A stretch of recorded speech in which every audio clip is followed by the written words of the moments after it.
At exactly 0917 a.m., on a freezing morning along the Yukon-Alaska border, the tranquility of the stratosphere was shattered. A U.S. Air Force F-22 Raptor, the deadliest air superiority fighter in existence, dropped from 40,000 feet like a stone. No radio call, no flight plan deviation warning, just 38,000 pounds of stealth alloys screaming downward at Mach 1.2 toward a Canadian CP-140 Aurora.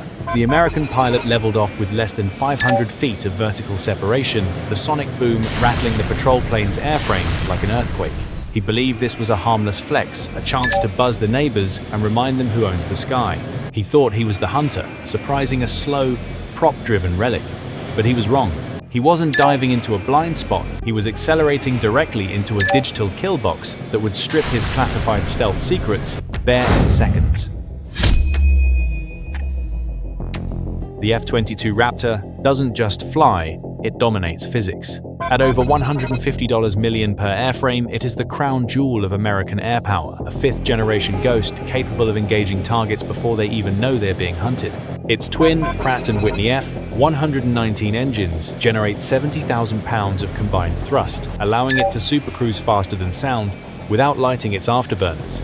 To the young lieutenant in the cockpit, the Canadian aircraft ahead was nothing more than a flying barn door. The CP-140 Aurora, based on the Lockheed Electra airframe from the 1950s, looked like a relic of a bygone era.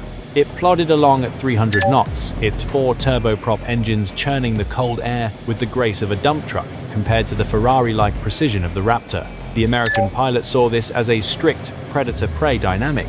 He assumed the Canadians were flying blind, relying on outdated radars that couldn't even scratch the paint of his advanced stealth coating. He viewed his aggressive approach as a lesson in modern warfare, a sharp reminder of the technological chasm between the two allies. But arrogance is a dangerous co-pilot. He was so focused on the visual dominance of his aircraft that he forgot the first rule of intelligence gathering: never underestimate the quiet ones. The American pilot looked at the CP-140 and saw a vintage transport plane. What he failed to realize was that the Canadians had gutted the interior of that vintage airframe and stuffed it with the most advanced surveillance architecture in NATO's inventory. This was the Block 4 modernization suite, effectively turning the Aurora into a flying supercomputer. You see, those odd blisters and bulbous antennas protruding from the Aurora's belly aren't aerodynamic flaws.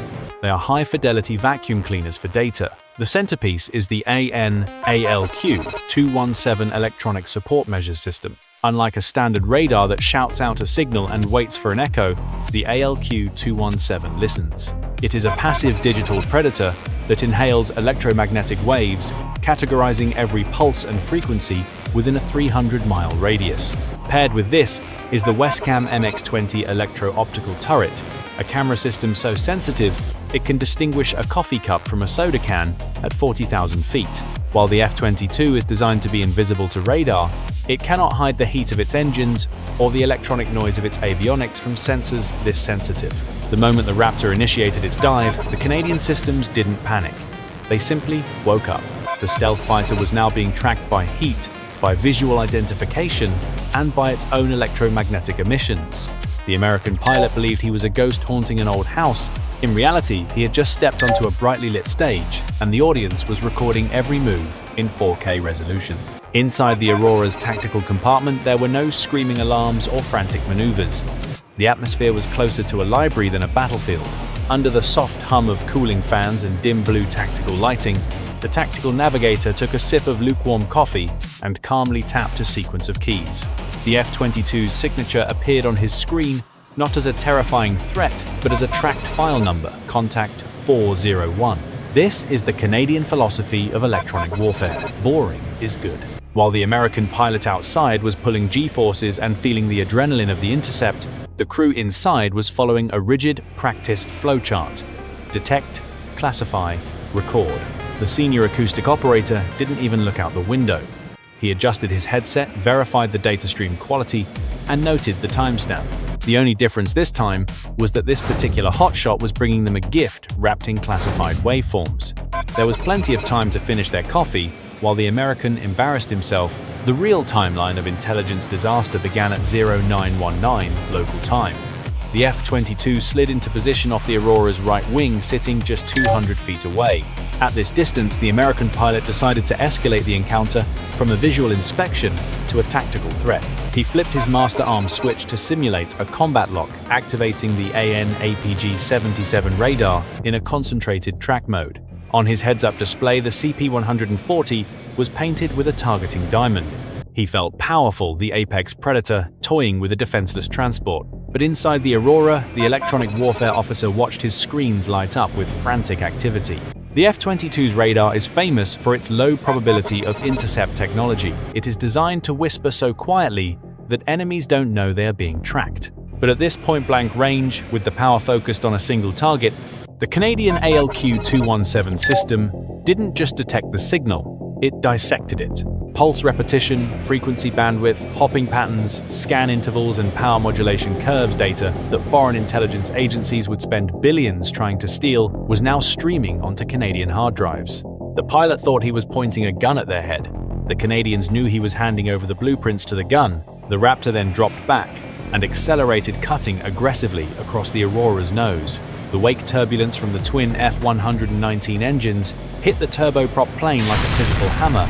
The 140,000-pound Aurora shuddered, violently rolling 15 degrees to the left as the invisible vortex of disturbed air slammed into its stabilizers. The autopilot disconnected with a sharp warning tone. The Canadian pilots grabbed the yokes, wrestling the heavy aircraft back to level flight, while their coffee cups rattled in the cup holders.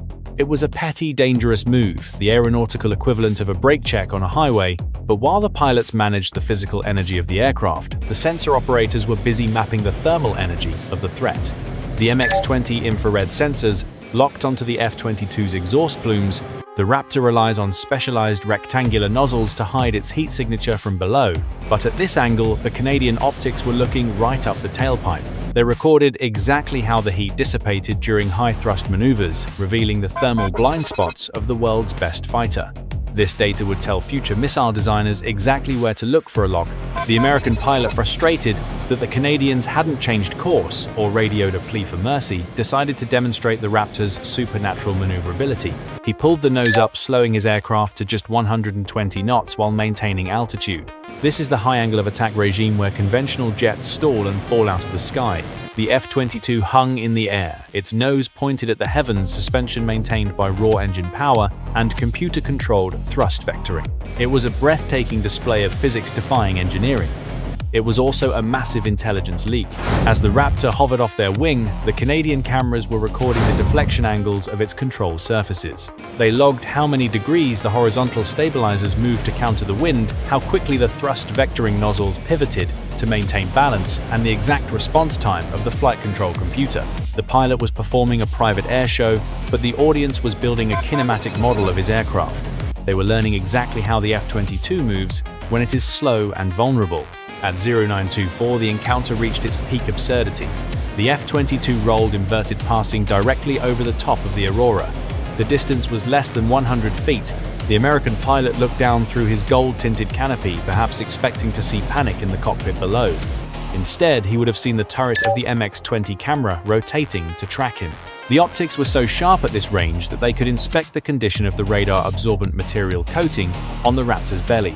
They captured high-definition images of panel gaps, rivet lines, and maintenance wear and tear. Stealth relies on perfection. Any chip in the paint or loose panel increases the radar cross-section. The Canadians were now cataloging those imperfections, creating a visual map of where the invisible jet was actually visible. Every second the pilot spent showing off was another gigabyte of data stored in the Aurora's banks. He was burning thousands of dollars of jet fuel to intimidate a crew that was currently dissecting his machine with the cold detachment of a surgeon. Finally, at 0928, the American pilot grew bored with the lack of reaction. He snapped the F-22 level, engaged full afterburners, and rocketed vertically into the stratosphere, leaving a sonic boom in his wake. He probably radioed his wingman, laughing about how he rattled the old propeller plane. He didn't realize that his departure provided one final gift, the acoustic signature of the F-119 engines at maximum power. The Aurora's sonobuoys and acoustic sensors picked up the specific frequency vibrations of the engine roar, adding one last piece to the puzzle. The sky was quiet again, but the damage was done. The F-22 had come to teach a lesson, but it was the student who had taken all the notes. Throughout the entire 40-minute ordeal, the CP-140 did not deviate from its assigned flight path by a single degree. The pilot held 21000 feet. He held heading 270. He held an airspeed of 300 knots. To the F-22 pilot, outside, this lack of reaction likely felt like arrogance or perhaps incompetence. In reality, it was the ultimate display of professional discipline. By refusing to maneuver, the Canadian crew denied the American pilot the one thing he actually needed: data on their defensive capabilities. If the Aurora had banked hard or dived, the Raptor's sensors would have recorded the patrol plane's stress limits and turning circles. By flying straight, the Canadians remained a blank slate. They gave up nothing. The American, conversely, had given up everything. The electronic emissions captured by the ALQ-217 were already being processed into a threat library. This is the database that tells a fighter jet's computer what is locking onto it. Before this morning, the specific radar modulation of that F-22 unit was a theoretical variable. Now, it was a known value. This data allows Canadian and Allied engineers to update their radar warning receivers to identify this specific threat instantly.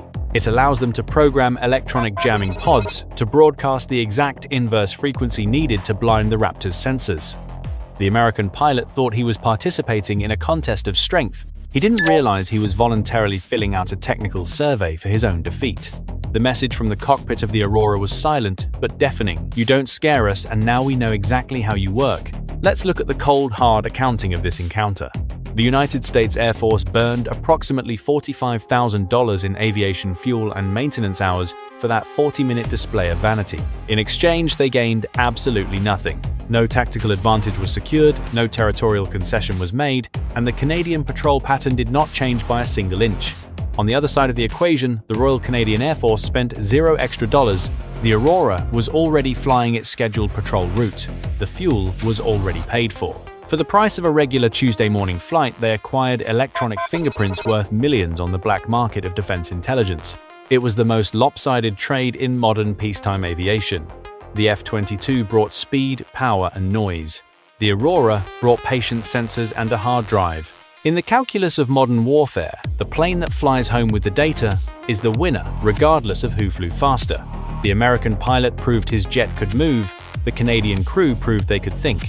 When the F-22 touched down back at Elmendorf Air Force Base, the pilot likely walked into the squadron room with a swagger, recounting how he lit up a Canadian transport and rattled their cage. It makes for a great story over beers. But the debrief at NORAD headquarters told a very different, much quieter story. Within 48 hours, the digital tapes from the Aurora were downloaded and analyzed. The narrative of a dominant American protector buzzing a helpless ally falls apart when you look at the navigation logs. The logs showed a disciplined professional maintaining lawful airspace usage while being harassed by an erratic actor.